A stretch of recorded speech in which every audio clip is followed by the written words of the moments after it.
iti tang vira marichaha kripanam bahu vahishinim pratyahanunayam vacha pravidhan pravidhananga kashmala iti tam viramaricha Vanam bahubhashinim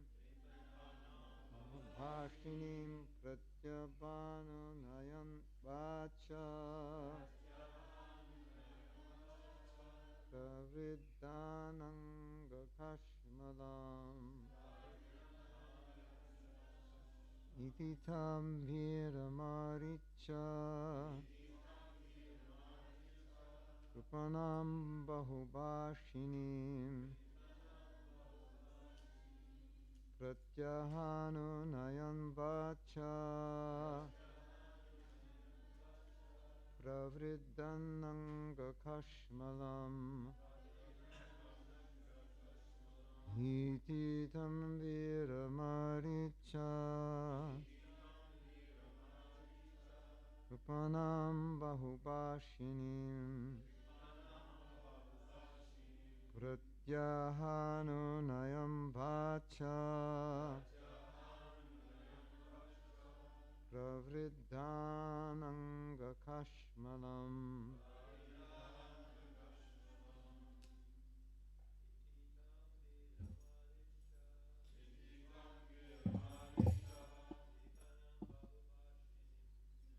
nam bahubhashinim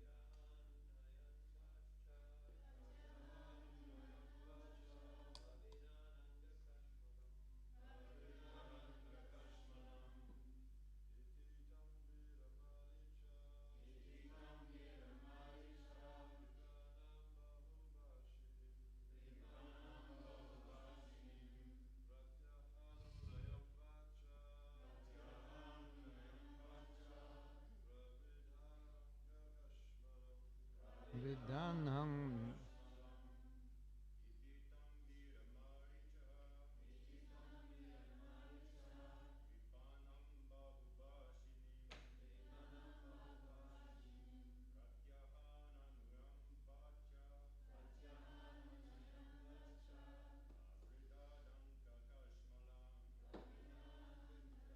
hello ladies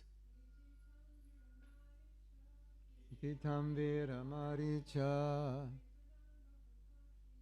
Rupanam bahubhashinim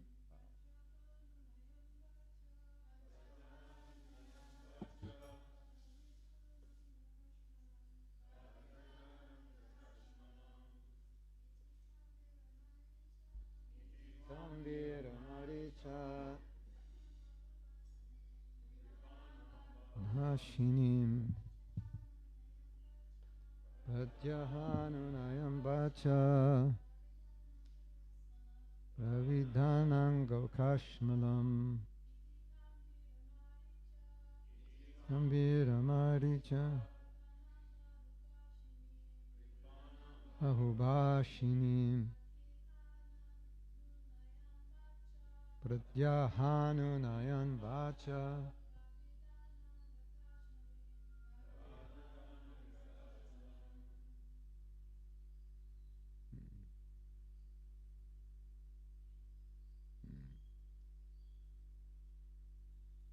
Word meanings.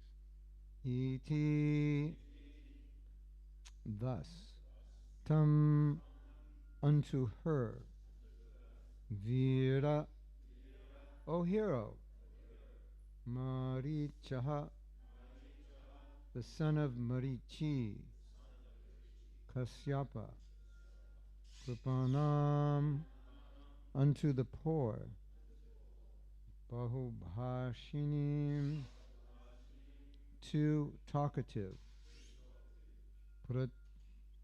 pratyaha, replied, Anunayam, pacifying, Bhacha, by words, Pravriddha, highly agitated, Ananga, lust, Kashmalam, contaminated.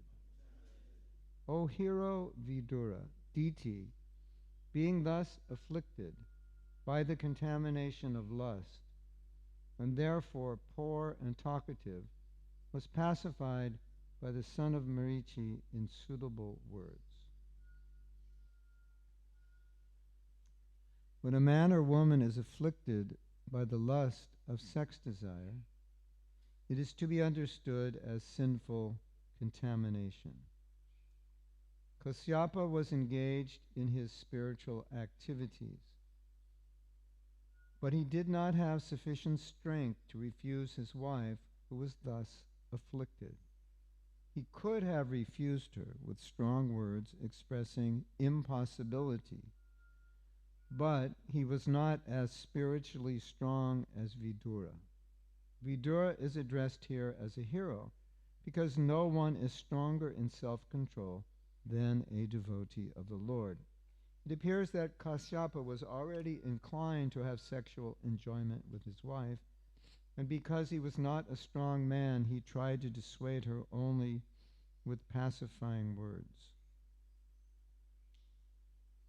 In other words, he didn't dissuade her. He wasn't able to dissuade her. So if I were giving a class in 1970, this is what I would say. Kasyapa is being controlled by his wife. Well, I would also say that in 2024, but my purport might be different. Because, back in those days, being controlled by your wife was like a sign of complete weakness, and that's what this verse is talking about, but not. It looks like, okay, Kasyapa is giving in to his wife, so if you ever give in to your wife, that means you're weak. Because we men are more intelligent and more controlled, so whatever our wife wants us to do must always be the worst thing. Right? That's the kind of class you might hear in the 70s. Maybe also today in some quarters, but, and there is truth. In this particular incident, his wife was, as described here, overcome by lust, so he shouldn't have given in to her. But if I were giving this class as a young man, I could think you should never give in to your wife, because whatever she wants is always inferior to what you want, which of course is not true. Anyway, when I looked at I didn't know I was giving class until like last night at 9 o'clock or something. I forgot to tell you. It's like, okay, what's the verse? No, we didn't find out the verse till maybe 7, 8 o'clock, yeah. And then I read this verse and I was like, can I sign in, can I call in sick? And so I was thinking of a story I heard once from Sachinandan Swami. He was talking about a brahmachari class he was giving. So brahmachari class, for the women, brahmachari class means the sannyasi or the senior brahmachari or senior devotee will speak to the brahmacharis, usually in their ashram, not normally publicly in a temple, about celibacy, about sense control, about the glories of household life. No, not the glories of household life. The glories of not being in household life. That's well, if it were 1970, it would be a lot worse than that. But you get the general idea.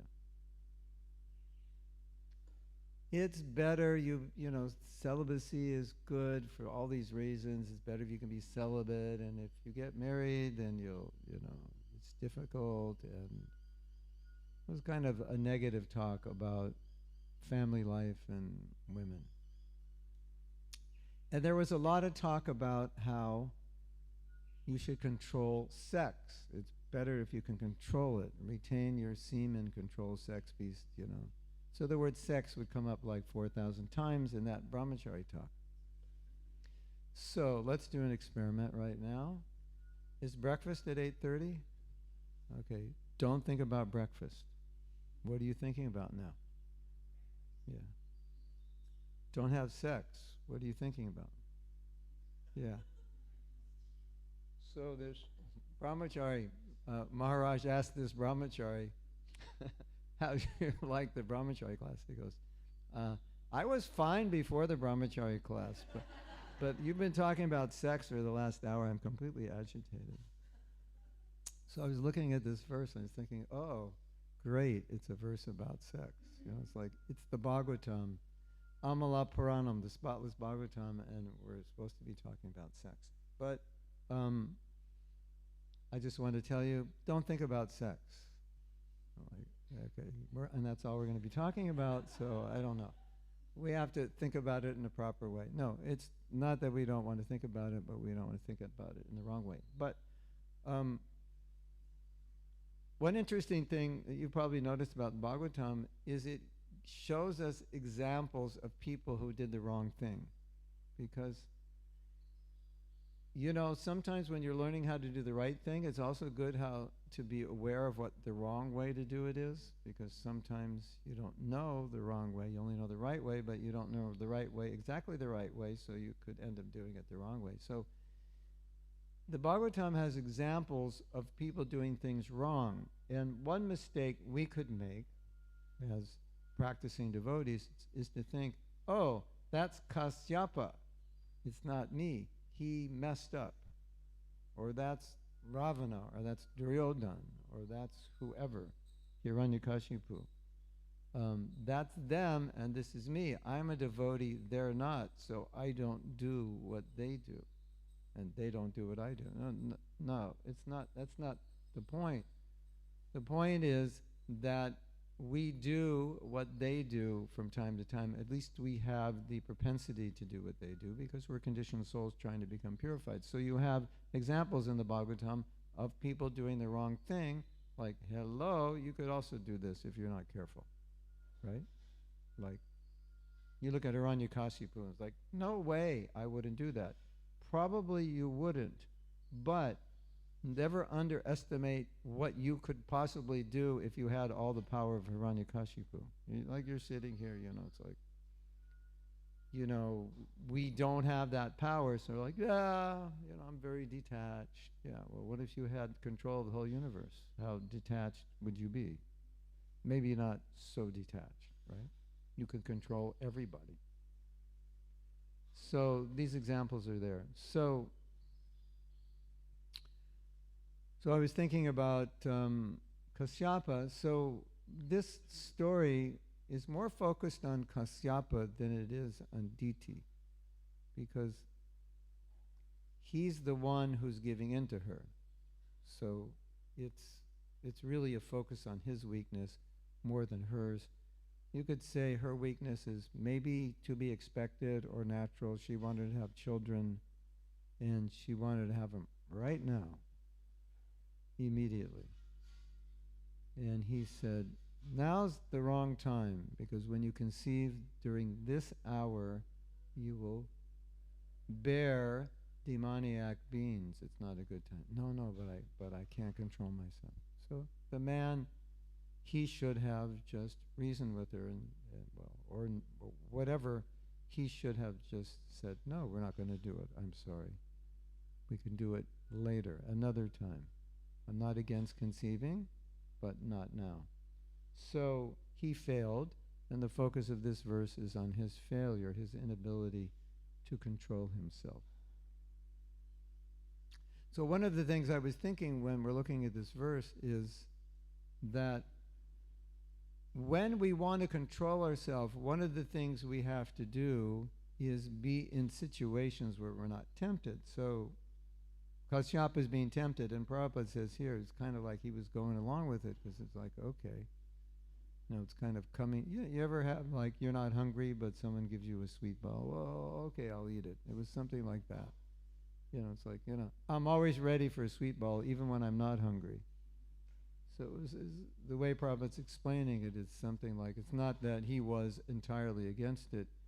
He had the inclination, the opportunity was there. So we all have material inclinations, and in order to control those inclinations, we want to be careful about those inclinations because certain environments trigger those inclinations and certain environments don't.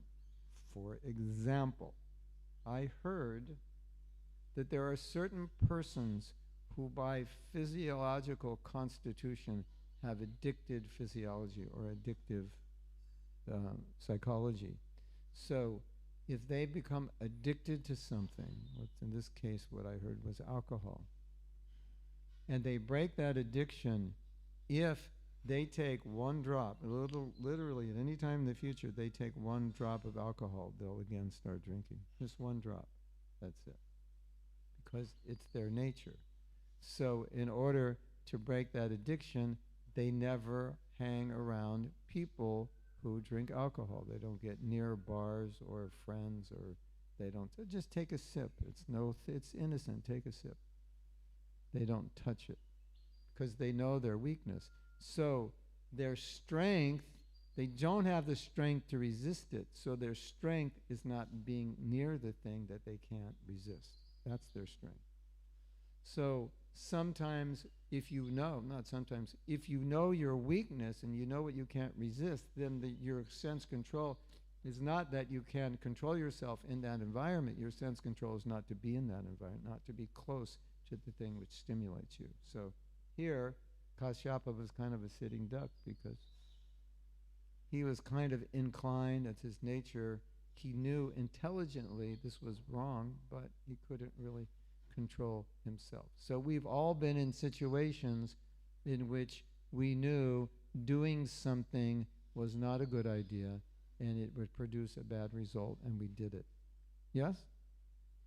This is really interesting because Kashyapa knew it was going to produce demons, like big ones, not just your average brand, but like demons that could wreak havoc in the universe. He knew that. So you would think, okay, knowing that, it would have been easier, right? Don't you think?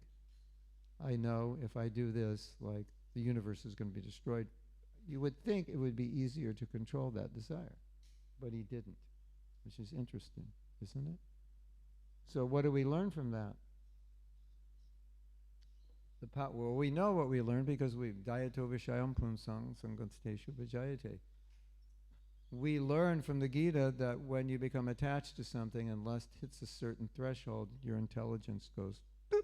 There's a little switch. You know that switch when your intelligence goes boop, and it's like your intelligence is not functioning. Boop. You know, if you had a movie, you know, it would look like that. And then you just act like an animal because animals don't have human intelligence.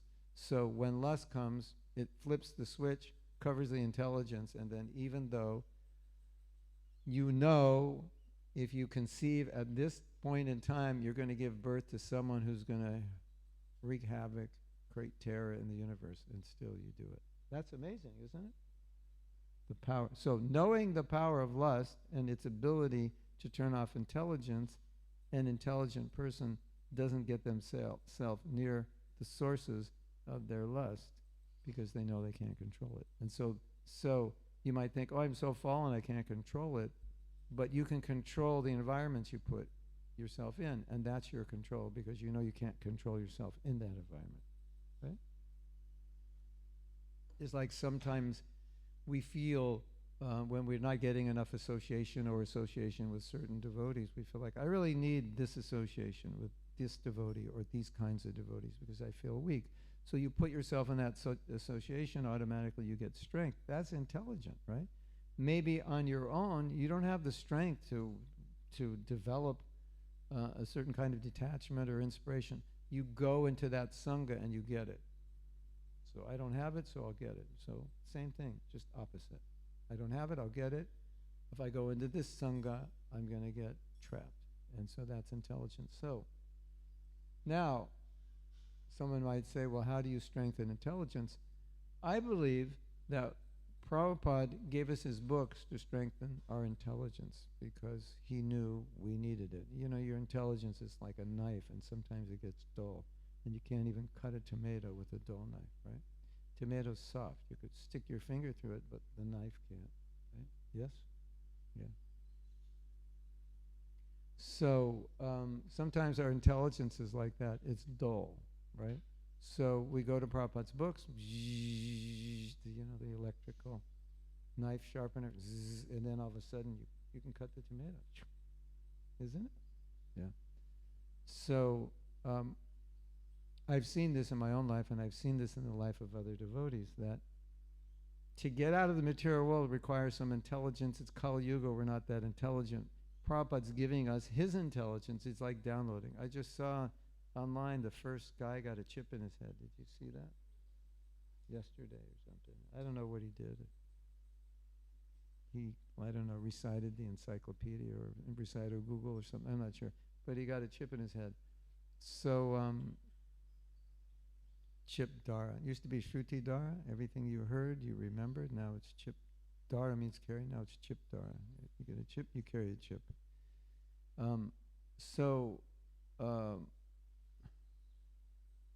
What did I just say? I'm tired. I haven't been sleeping enough. What was it like? No, the very last thing. Oh yeah, sharpen intelligence. Yeah. So we're not that smart in Kali Yuga.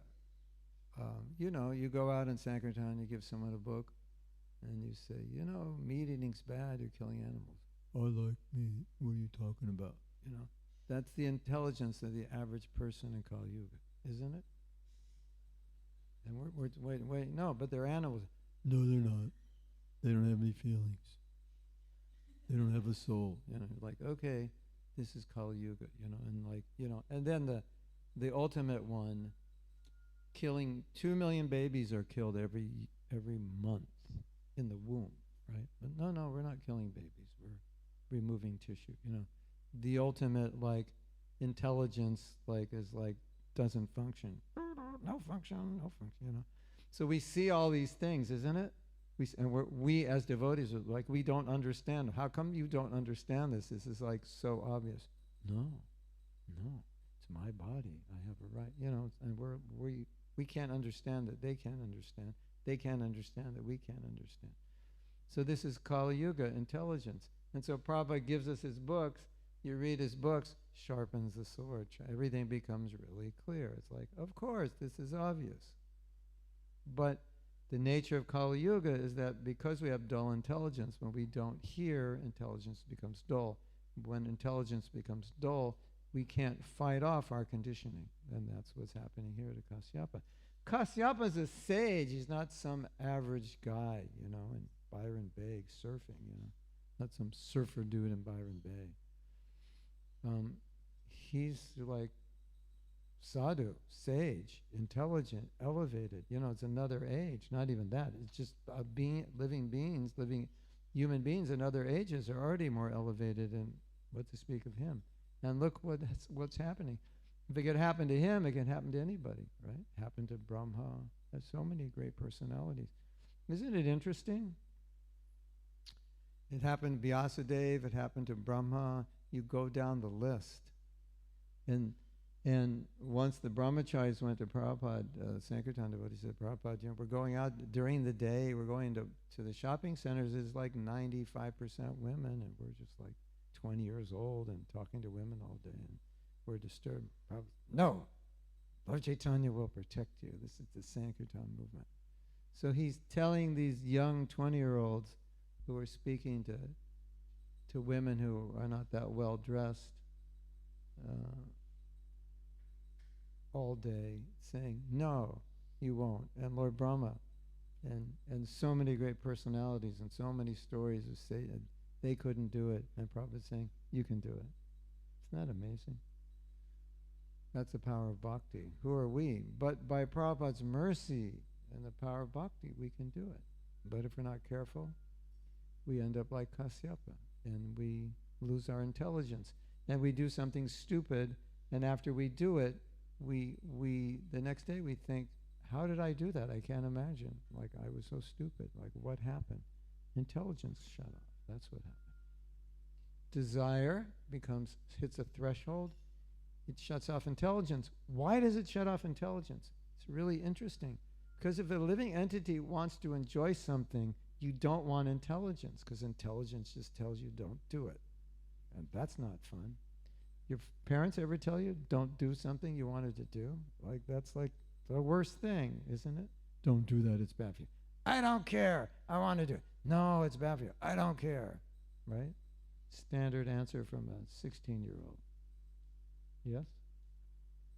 So when desire becomes strong, hits a threshold, intelligence shuts off, and then we're helpless. So 4 regulative principles: control yourself. Like, this is so important, because if you don't, your intelligence can't work.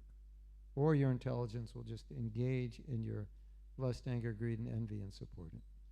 So that's what's happening here to Kashyapa. Hare Krishna. Now we're all warned. Don't be like Kashyapa. Any of us can be like Kashyapa. You know, in the early days of ISKCON, when some of our most respected devotees left the movement, the whole movement was in shock. Like, we couldn't believe that that could happen, because it's like, well, if it happened to him, it could happen to me. And we all thought we were infallible because no one had yet left. But when the first 1 or 2 highly respected devotees left, it was shocking. Like, oh, I could fall into Maya. I didn't know that. It was that strong. Yeah. Yeah, well, Krishna told us, Davyeshu Gunamayi, Mama Maya Duratya. Yeah. Basically, Krishna's saying, you want to conquer Maya? Yeah, good luck.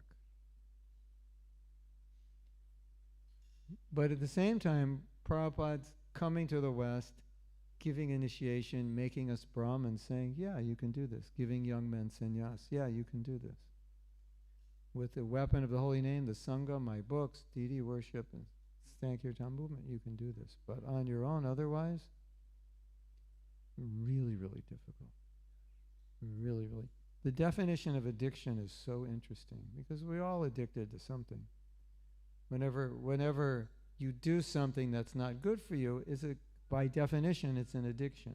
That's what addiction means. You do something that's bad for you, and you can't stop. It's like, here's a bottle of hot water. It's boiling hot. I'm going to scald my skin of it, and I pour it on my head. It's like, you're all looking at me and think, he's crazy. Maybe he's on drugs. What's wrong with him? So addiction is like that. It's like we're doing something, and it's harming ourselves, and we're thinking we're enjoying it, and we can't stop, but it's killing us.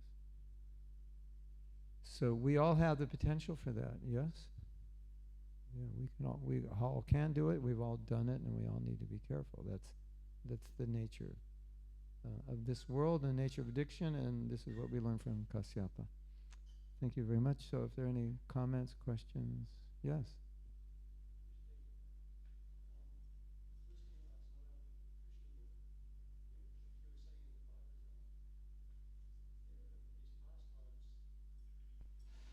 We can sort of see ourselves in there. Yes. So it was the story of Kamsa, and he's apologizing to Vasudeva and Devaki. He's saying, my dear sister, I'm so sorry I was such a rat. I killed all your children, but I've realized now by your good association that I shouldn't do this. And they're saying, they're like, wow, okay, yeah, that's so nice of you. You know, you've turned around and turned a corner.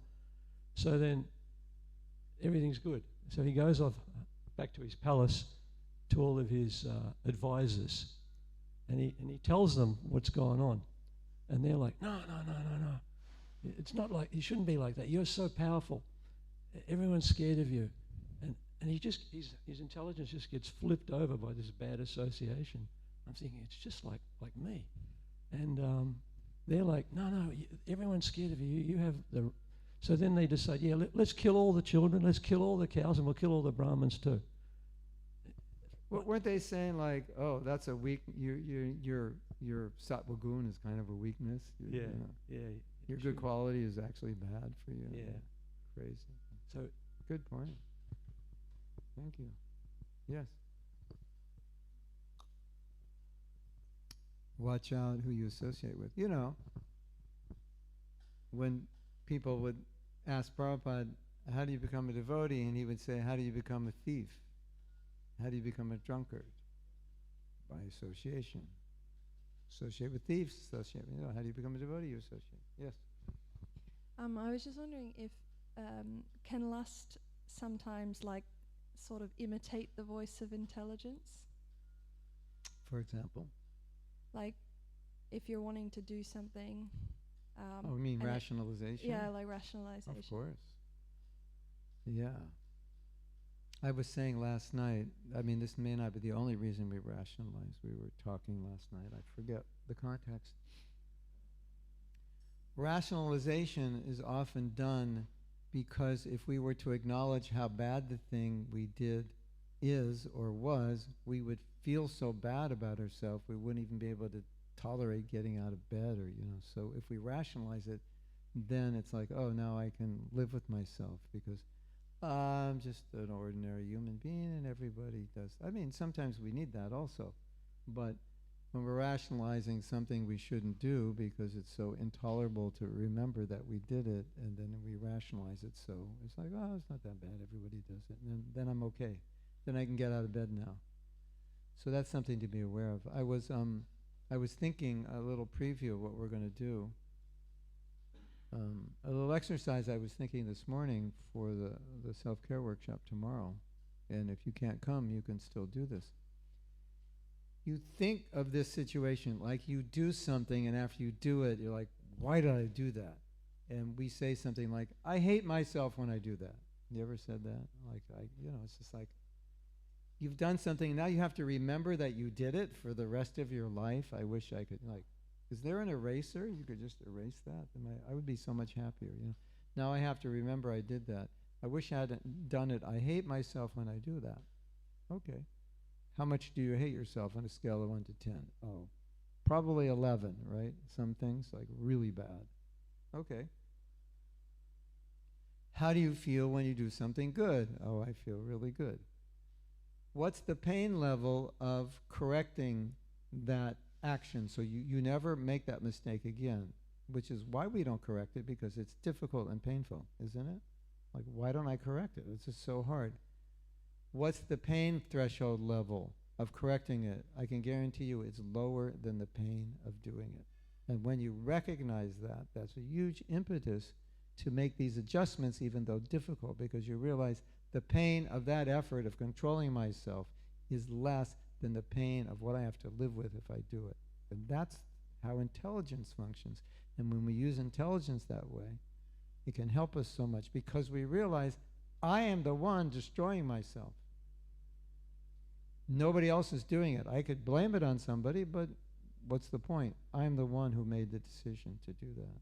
And I'm the one who can stop making that decision.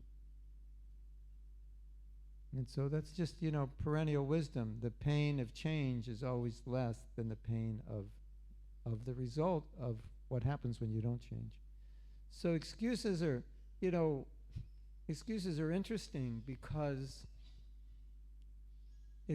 all it is a rationalization for failing. It allows you to fail without feeling very guilty about it or feeling okay about it. But the obvious question is, why would you want an excuse for failing? What's the point of that? You don't want to fail. But that's all a rationalization is. It gives you an excuse to fail.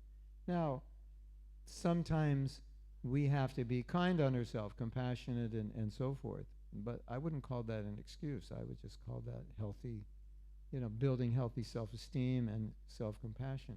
But it's not making an excuse for failure. It's just, it's accepting, I can be better, I'm human, and so forth.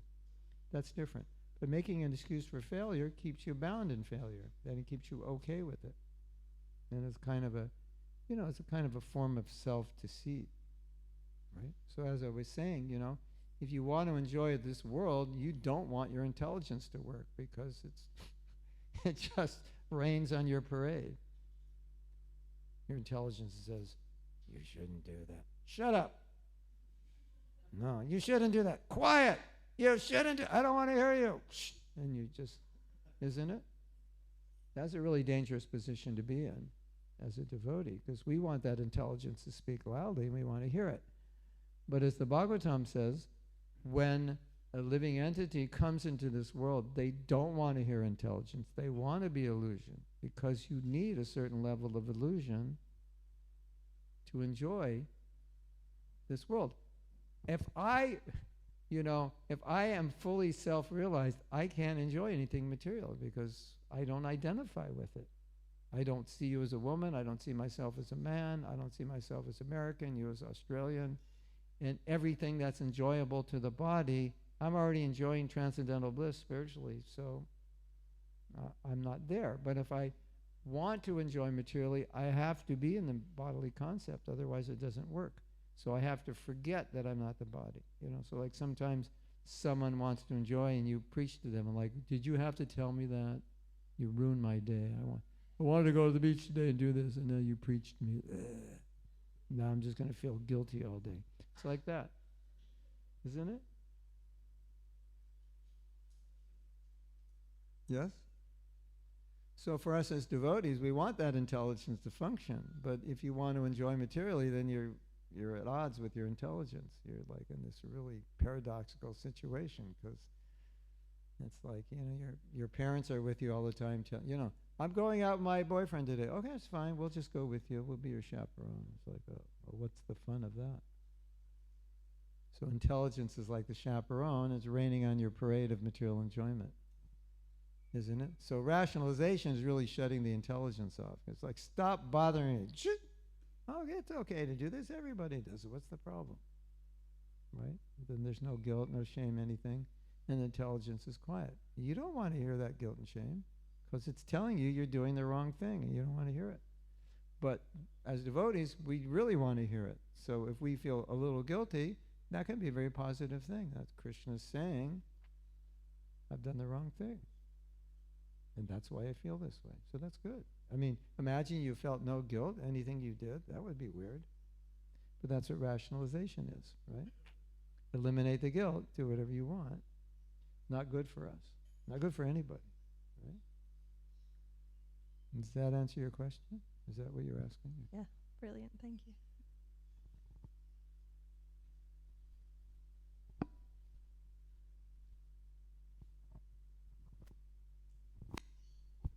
Thank you for the class. Can our intelligence also be lusty? I think I read in the Bhagavad Gita that your intelligence is what makes the false ego come in so we can enjoy. Yeah. Intelligence, lust can reside within intelligence, so it's true.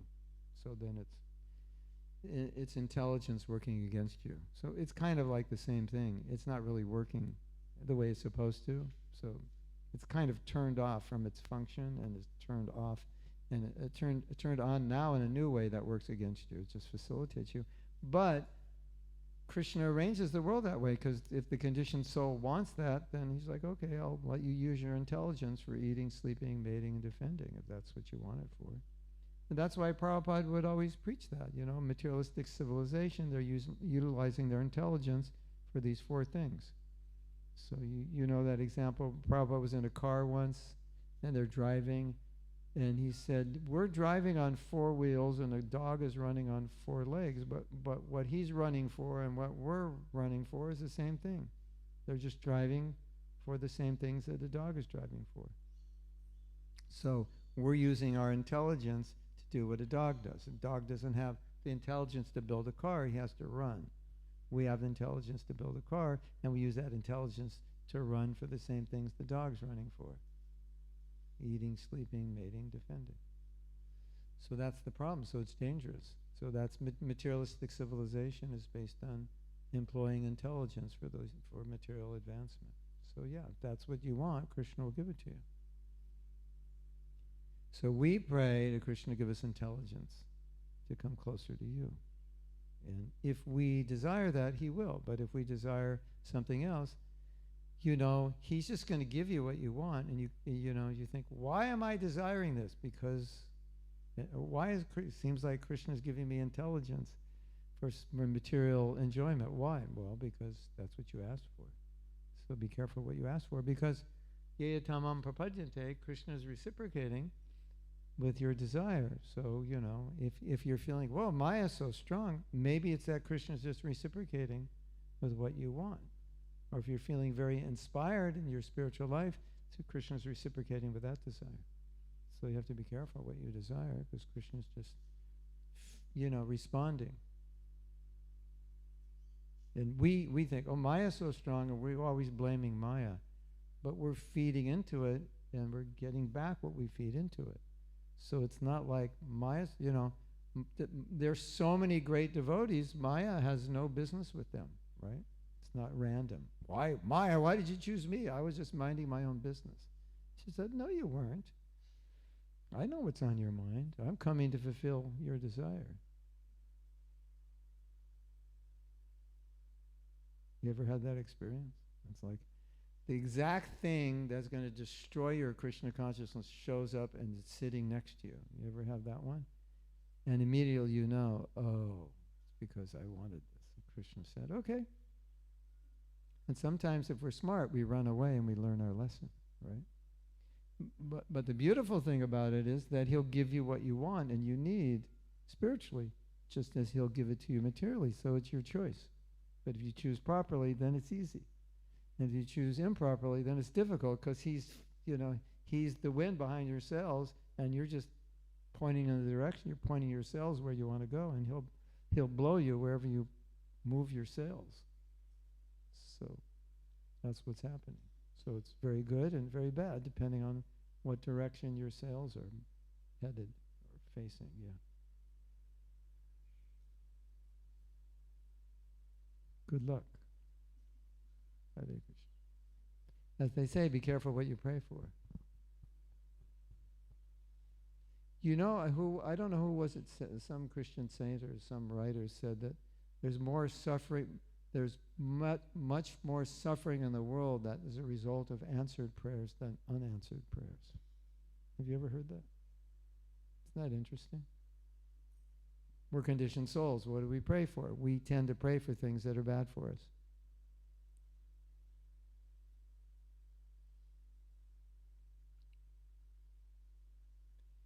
Yes. Who else? Question, comment?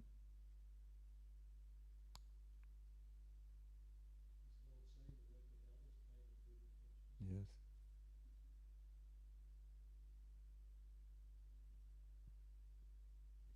That's why we need a spiritual master. So we don't take the wrong road. Yeah. Okay. Hare Krishna. Srila Prabhupada ki jai, Thai Go Premanandi, Hari Hari Bol.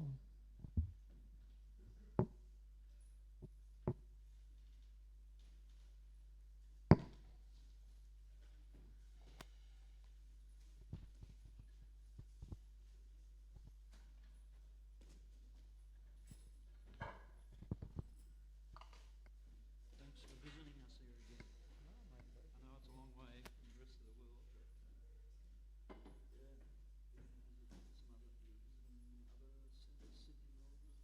but I came from Sydney, and somehow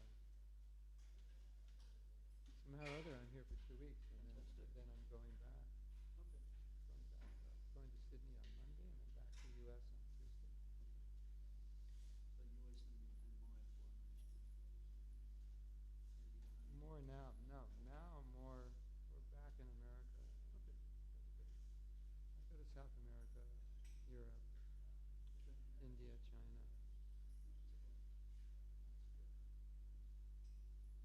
Trying to travel less. But the moment I decided to travel less, I ended up traveling more. So maybe I should decide to travel more, and then I'll travel. Okay, well, what you wish for. It was post-COVID. It's like, well, you haven't come, so come. So now I have all these places that I haven't come. I think it would work somehow when you go to a particular yatra, get invited back. Yeah. Well, my problem, which is a good problem, is I'm teaching workshops that nobody teaches. So it's like if they want a workshop on forgiveness or self-care or vows or something, then there's not a lot of places to go. Not a lot of devotees are doing it. So can you come teach it? So if they like the workshop and say, oh, can you come back and teach another one? So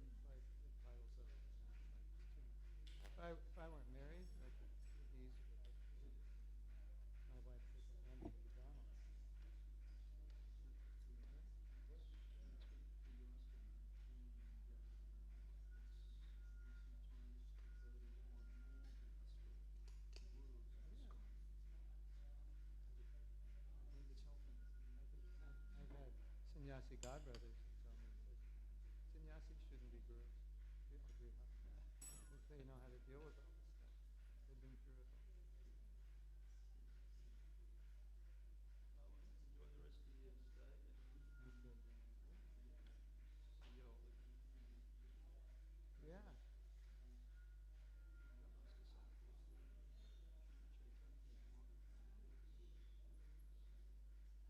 We're working on them. They're good devotees, thanks to you. Trying. Thank you. Don't think of breakfast. You know, what's happening is we